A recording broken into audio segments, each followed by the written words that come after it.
It's Betsy from Cuttin Corners Vinyl in Nederland, Texas, and today we have a fun video for you. I'm going to show you how to make some adorable epoxy resin earrings for Halloween. Now, all the supplies for this I did order off of Amazon, and I will try to make sure to link everything down in the description box, but I have to show you these are cute. So one of the sets I made are these adorable little bats, and you can see they're UV, like if you have them in a black light, they glow. Aren't those so cute? I also made these super adorable witches hats. These little boos. Monster hams. I think the coffins, these are some of my favorites. Look how cute those came out. And you can see that there's glitter in it, but not overpowering.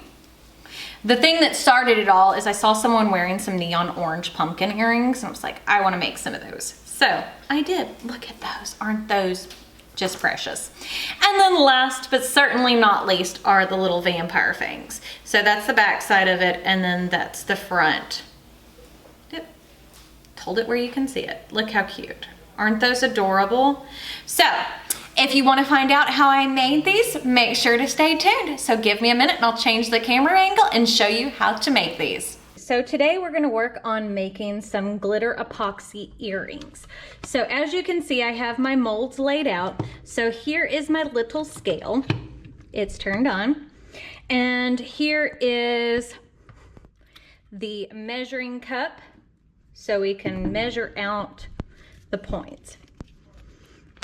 So we've got part A,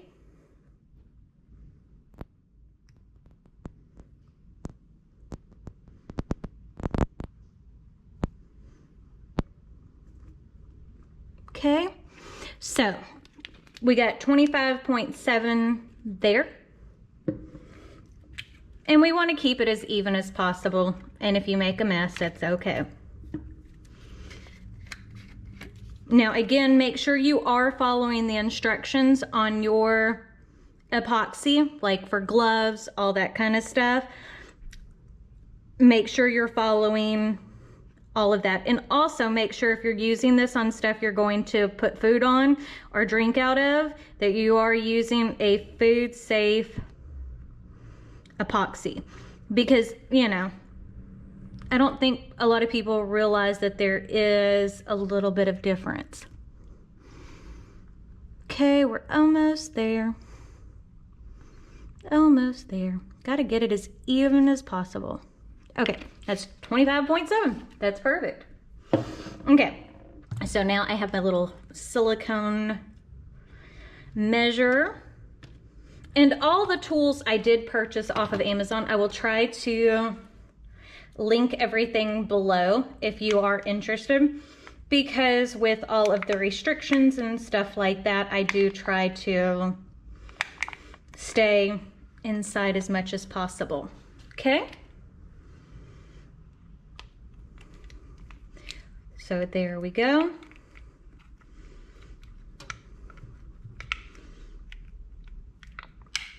And another thing with epoxy is you want to make sure your epoxy is mixed well so it hardens and sets correctly. So, and one of the things I did go back and purchase off of Amazon after I started kind of playing with this is I did go and purchase these Let's Resin brand silicone tools. So that way I'm not constantly sitting there, I'm trying to think of the best way to put it, like throwing away my tools, if that makes sense. Okay, so you want to make sure everything is mixed really, really well.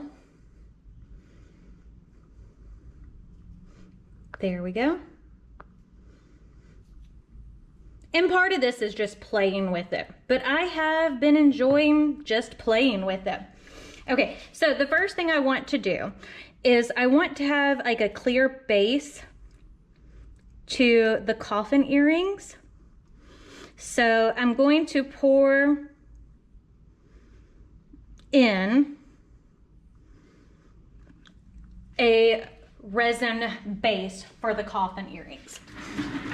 Okay, now I'm going to take and pour just a little bit of the clear resin in here, and I am going to drop some red pigment, mix it together,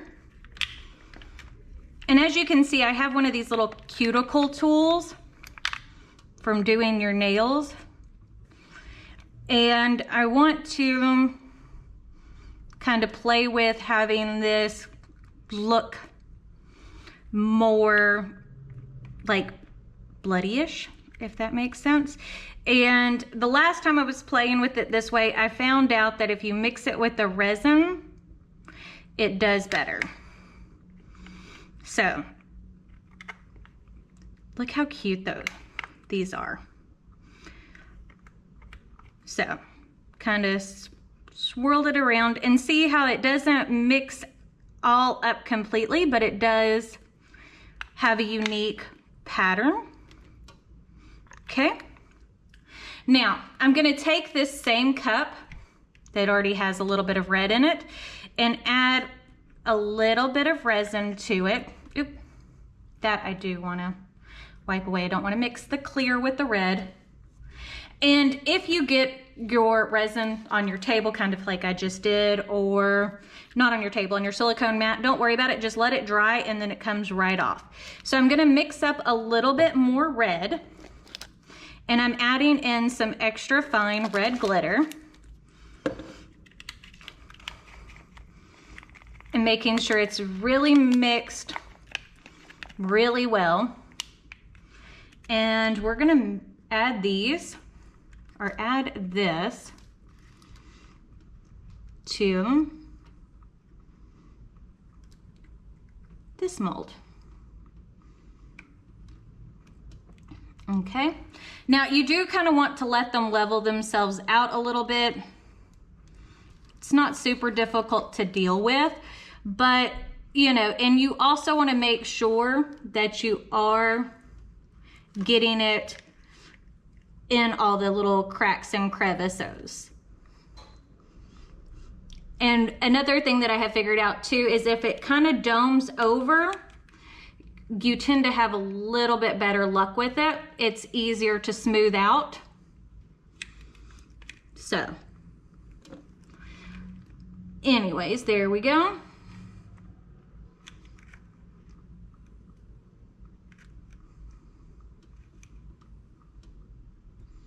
And again, if you make a mess, that's part of the reason why you need silicone stuff. It's so much easier to clean up.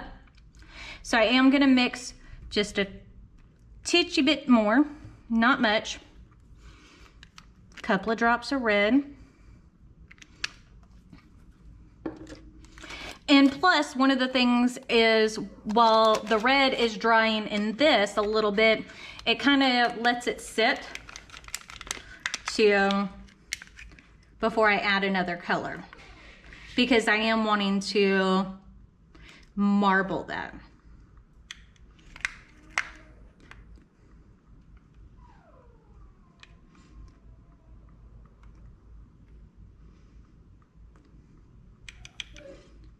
Okay.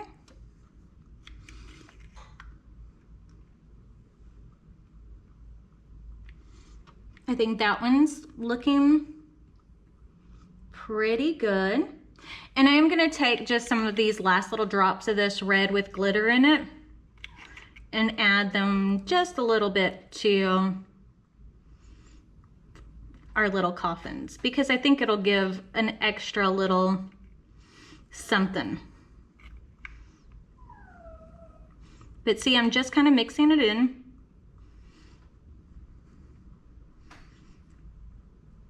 But we still want that clear to be behind as well. Okay. There we go. Now, let's go ahead and move to our orange, our neon orange. So I'm gonna pour a little bit into the cup.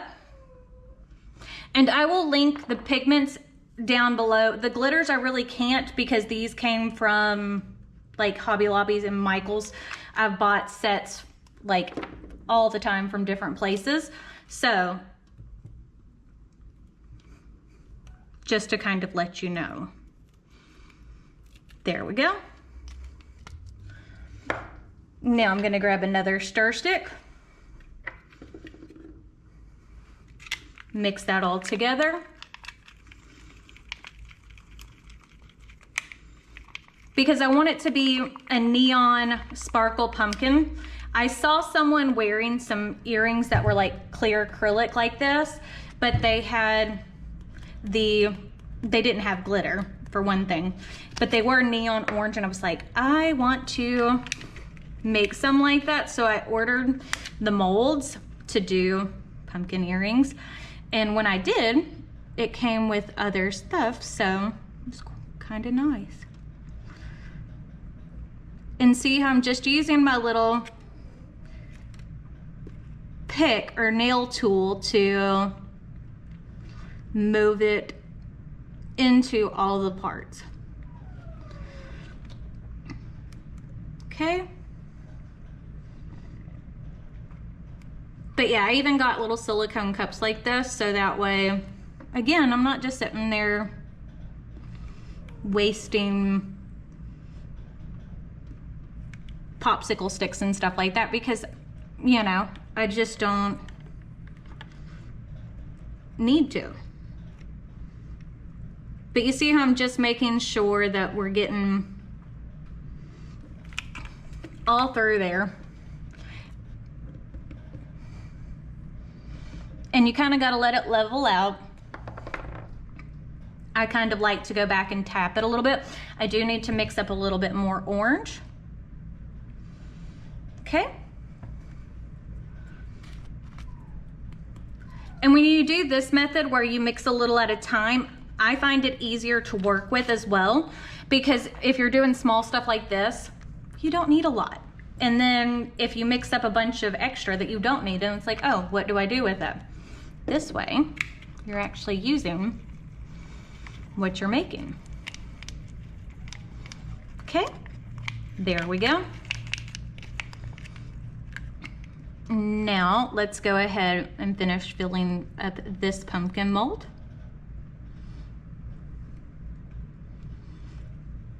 Or jack-o'-lantern mold, I guess is more the phrase, because it's not really a pumpkin. Okay.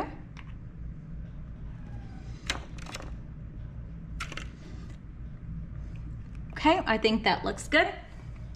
And I'm going to use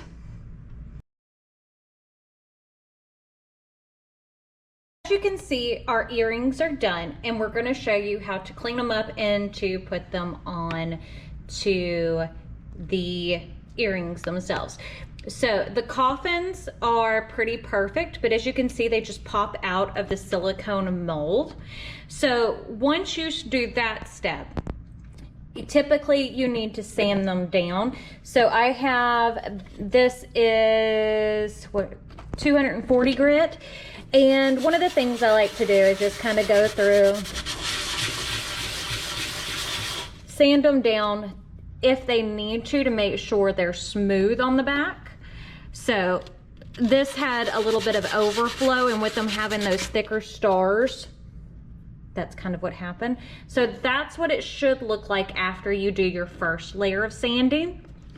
And then we have a 2000 grit to go back through and make even smoother. So I've already done these two, but to kind of show you, this is what it should look like.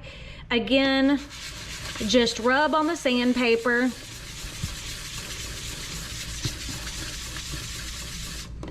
And look, you can see the difference on how the sanding looks on this one now versus this one. See how much smoother that looks? So again,